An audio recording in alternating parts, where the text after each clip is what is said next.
the function f is defined by f of x is equal to 2 for x less than 3, and it is equal to x minus 1 for x is greater than 3.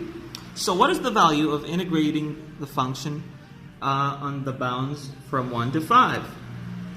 Well, we have to integrate this function, but the problem here is 3. And so what we can do is we request it to bring 1 to 5. Thus is the bound we want.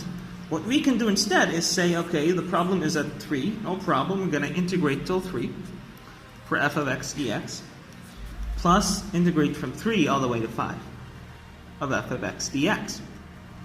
And so when we integrate to this function, that essentially is equal to the same, because when we have two integrals plus each other, if this one's higher bound is equal to that one's lower bound, they can essentially equal or cancel out to equal 1 to 5, okay, which is the lower to the upper.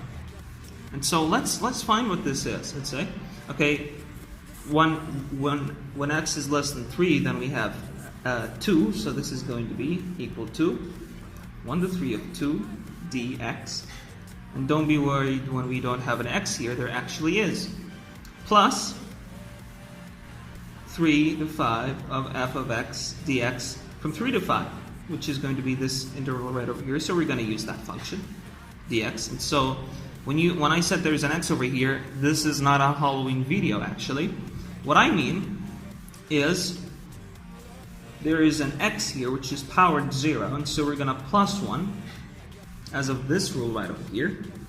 So 2x over 1, which is basically 2x, okay? And so of course we're going to have to remove this integral, and we're going to evaluate this at 3 and at 1, okay?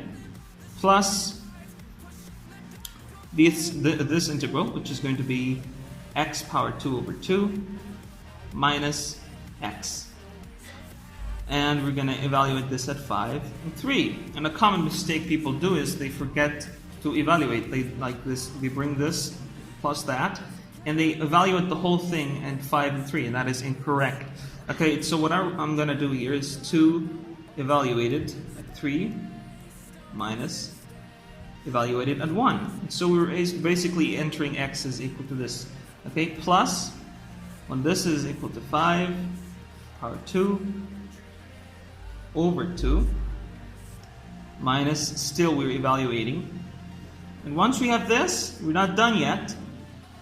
We have to enter the 3. And so this is going to be 3 squared over 2 minus 3.